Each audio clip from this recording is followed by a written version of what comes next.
So following from that, in terms of hitting ground and questioning some of the, well, maybe not foundational myths, but the operational myths that we get in all disciplines here. You get it even in physics. For so long, the shadow of Newton was there, until now we live in a post-Newtonian world. But we don't behave like we live in a post-Newtonian world because the ideas are so strong. Now, another idea that struck me as being entrenched in our domain of study of Muslim society and Islamic studies is where is the Muslim world? Where is the Muslim world? I remember in the 70s, there was one of the first international exhibitions of Islamic art. I think it toured America and Europe. And I recall reading the catalogue of this international exhibition of Islamic art.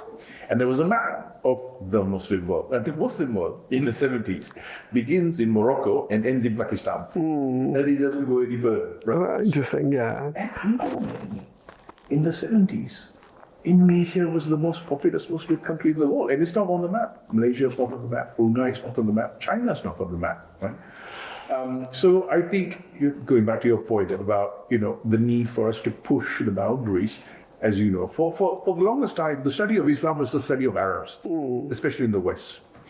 Now, you're here in, guess what? There was Muslims in Southeast Asia.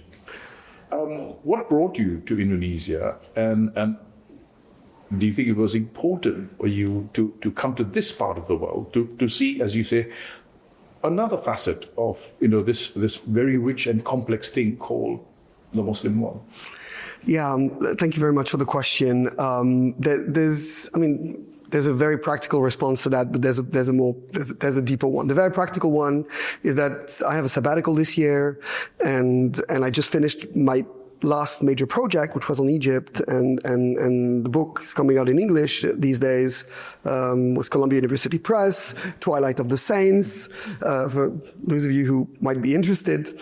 And so, this sabbatical was an opportunity for me for a year to kind of immerse myself in a new area of study. And for a while, I had been feeling that Arab-centric bias. And you're absolutely right. I mean, many of the paradigms we use to think of the Muslim world are constructed through the study of Arab societies, and then we try to apply them to the rest of the world, to the rest of the Muslim world, which means that we do not really try to understand the rest of the Muslim world on its own terms. And then you have the anthropologists who work on Indonesia, for instance, which are another kind, and who've always worked on Indonesia and who do some great work. But again, they see Indonesia as a kind of a sui generis, or in Malaysia, or these countries outside the Arab core. But they don't really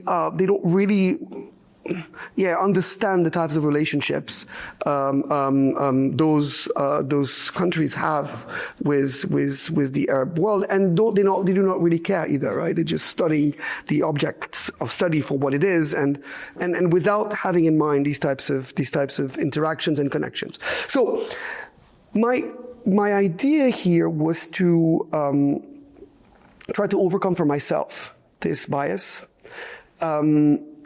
By, as you said, looking at the most populous country in the Muslim world, and by seizing that opportunity to try to study it on its own terms as well. That is, I don't like some of the comparisons that are sometimes done, where you have scholars who write a book about 5 countries, and they kind of spend 2 weeks in every country. They don't really speak the language. They come with their they would just come with their pre-constructed framework, and they just ask a few questions, see how it applies, and come back and write the book. So my idea was to use that opportunity, which I have, which is really a privilege that we have in academia in many ways, and I'm very grateful for that, to immerse myself, spend a year, learn the language, because a new field of study has a very high entry cost. You cannot start to do research right now. First, you need to familiarize yourself. You first need to meet many people. You first need to learn a language. To learn a language, you first need to to get to understand a country for what it is culturally, religiously, trying to actually not do what is very natural, because we always tend to do that, which is to basically use pre-existing categories to make sense of it, but actually, let some kind of inductive process happen and see what categories emerge from the ground, and then eventually compare them with your own categories. So my idea was this: I needed. I've studied 2 Muslim countries, each of them for 10 years. I studied Saudi Arabia for 10 years, Egypt for 10 years, and I want my third country of study to be one that is outside the Arab world, and of course Indonesia there was no better place, and eventually, there are really 2 types of questions that I'm interested in, right? One is really try to challenge some of the categories that we have, and I've already seen this here. Traditionalism, reformism, Salafism, the way we take them for granted in the Arab world. Here, things are much more blurry. Here, what I found fascinating on Indonesia is how important that very crucial question of the relationship between culture and religion is. Because in the Arab world, you never think about culture and religion. Because most people in the Arab world would equate culture and religion. They would see that, there is some kind of equivalence between their religion and their culture, or at least the one derives from the other, or one is based on the other. And so the fact that in Indonesia, not only is that question very present in an everyday basis, but it's actually been thought about. That is, you have an enormous amount of people in Indonesia coming from these different Islamic groups who have actually written extensively about culture and religion, and this has been one of the things I've been very interested in. I've been very influenced here by the writings of Olivier Roy, who's been pioneering actually the study of culture and religion, which has been kind of, in many ways, abandoned by sociologists. And we go back to what I was saying before. In my early years studying sociology, studying culture was a bad thing. The worst thing that you could be called is a culturalist. You didn't want to be called a culturalist. And then there was good reason. The people we thought were culturalists were people who reduced everything to culture, which is not true, which is also the wrong attitude. But for fear of being called a culturalist, by taking culture a bit seriously, people started to ignore culture. Right. And so Olivier Roy has been really, with his book, Holy Ignorance, which I think is a beautiful book, by the way, and it's in English, for those of you who haven't seen it. And so he kind of opened new path in that question of culture and religion. And I think that Indonesia is one of these places where you can really rethink that question on a new basis. And then the other thing I've been interested in, of course, is this relationship with the Arab world, between Indonesia and the Arab world. The way I've been fascinated by the way Indonesians think about the Arab world, because it's a very faraway place that is full of aspirations, sometimes myth, but also, of course, imbued with sacredness, but also not very well known by many Indonesians. So seen as a whole, I've been, since I was here, I've been having these discussions with Indonesians to talk about Arabs. I'm like, which Arabs? A Moroccan, a Saudi, an Egyptian, a Syrian. Those are very different people. And so there's this entity that has, been, Indonesia has constructed itself both with and against, depending on which side you side. Is there an Indonesian Islam, or is it an extension of Arab Islam? So there's always been that and so it goes back to the question of culture and religion. So all of these things is what I found very interesting, and I've been trying to explore in some of very preliminary questions, because for now I can't really say I will take my time. But I think, your own subject position, right, as a scholar from the quote-unquote West here, is interesting, because what you've managed to see, I suppose, and what you've just recounted, is basically a very interesting triangulation. There's the West's understanding of Islam, which historically has been Arab-centric. And then there's the West's understanding of the East, which somehow has bracketed religion out of it. It evolved. It's all, bananas and beaches and rites and rituals and temples and things like that.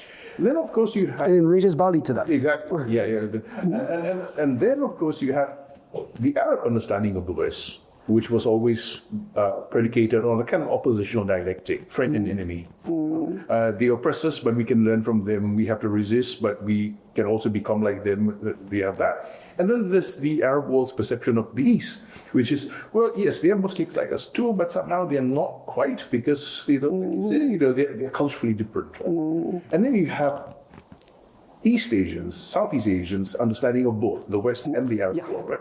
So this is actually, but surely, this opens up an amazing landscape for scholars like us. Right? It does. Now, of course, you come to Indonesia, and I'm not putting you in the same category as all these Orientalists before, but right? As you come here, you can't ever just arrive in Indonesia. Before you arrive in Indonesia or Southeast Asia, there's hundreds of years of Orientalist discourse that has already. So, and in a sense, the way the West continues to see Indonesian Islam as this somehow exotic variant.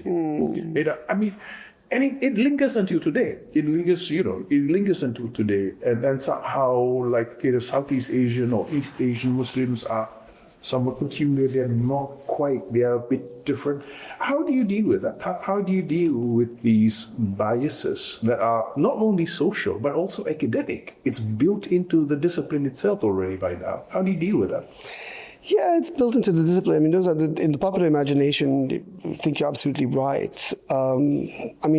Fortunately, maybe I'm a bit naive, but I think that at least recent academia has kind of moved beyond that. But thanks to people like you. Well, yeah, and the people I've learned from on Indonesia, and before leaving to Indonesia, I've had fantastic discussions with André Fayard, with Rémi Madinier, were people who André lived in Indonesia for 30 years.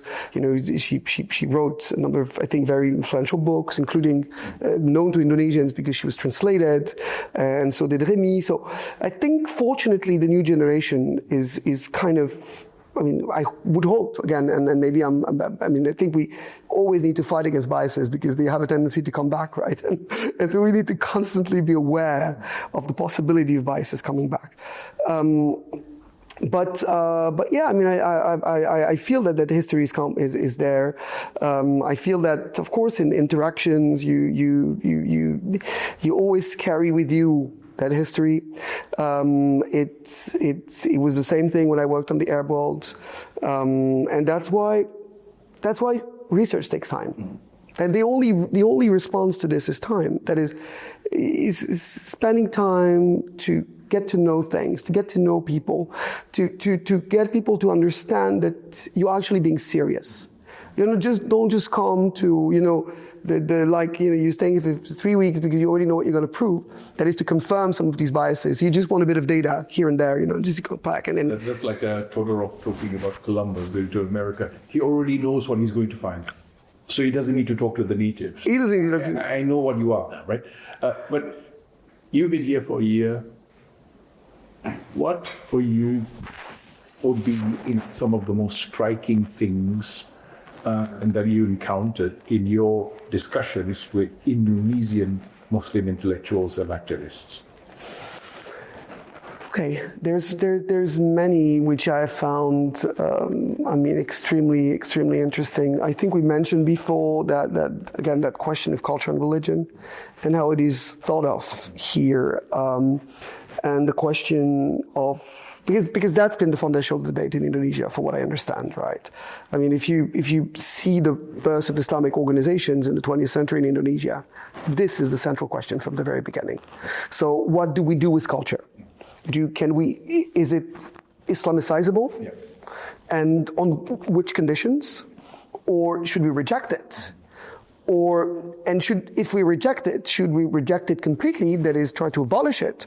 Or should we just call it culture and say it's something else? We can keep it, but just don't mix it with religion. And so those discussions I found extremely, extremely interesting. And like we said, they're unique to this part of the world. And they're unique to this part of the world. Yeah. And because those discussions, of course, you couldn't, and you can see them coming back right now. With all these, because in many ways, today, not just in Indonesia, and that's one of the things I've been looking at comparatively. like that moment that started in the 70s and 80s and 90s of globalizing Islam is being replaced by another phase, and it might be just dialectic. And I'm not saying this will not come back, but we are in a different phase, which is a phase of localizing Islam. So, in a sense, the whole discussion now, and not that everyone agrees with the outcome of that discussion, but the whole discussion now is about trying to find elements to make Islam more local, right? And you can see this in Morocco, you can see this in Egypt, you can see this across the Arab countries, right? This idea that each country has its own Islamic tradition, and that this Islamic tradition is what we should be proud of, right? And that this is what makes us what we are, this is what makes us, in many ways, good Muslims. So it also goes back to the good and bad Muslims. So it's also in many ways linked to the post 9/11 world. We are different from the bad people because we have a local tradition, which makes us what we are, and which puts us on the right side. But at the same time, this kind of awakens in a context like Indonesia, when those debates have been there for a very long time. These reflections about local Islam, I think this is a very lively debate. This is not just a historical debate. There's a second thing which I also found really interesting here, which I discovered, which is a little bit out of my field, but which I've been really fascinated by. It is the depths of the Islamic tradition in this part of the world. I've been speaking here, and this university has been a great place actually to meet people, students who work on 18th century Islamic manuscript from Aceh. There is this PhD student, I won't say his name, he might recognize himself if he listens to the video. He's working on this, this attempt in the 18th century, if I'm not mistaken, in the Aceh Sultanate to codify Sharia, which is really interesting because this is 100 years before the Ottomans did it with the Majella in 1876. So here you have something that is, completely unique, happening within a local tradition, that is a very productive local tradition. I mean, I didn't expect that people would tell me that there are so many of these manuscripts, right? From the 17th, 18th, 19th century. Many of them written in Jawi, so difficult that's why there's also many scholars working on them. But, I might sound like a historian again, and I'm a sociologist, but I've always felt that you can't separate sociology and history. That is, you first need to get your history right, and then you can do sociology. If you start from a mistaken historical narrative, what you're going to do is the wrong sociology. So we first need to, so I need the works like that one. I need to read more about those kind of things, and so that is really interesting because at the same time, then you have this. You're right, this very exotic vision of Indonesia as being all about syncretism. But at the same, and Hinduism, as you said before, right, this very kind of Western exotic view of Indonesia.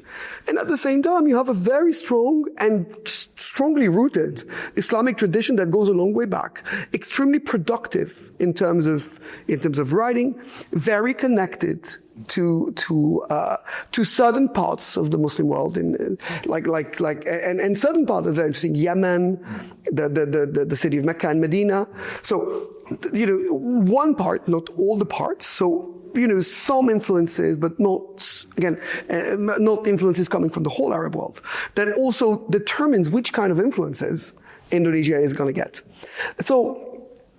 Yeah, I'm sorry if it sounds a little bit. Maybe that's my over-enthusiasm, but I also feel that discovering the depths of that Islamic written tradition in Indonesia, again, not just countered some of the assumptions I might have, but made me really want to know more. And I think that again, there is more work being done, and I think this university actually is one place where this kind of work is being done, and it's really commendable.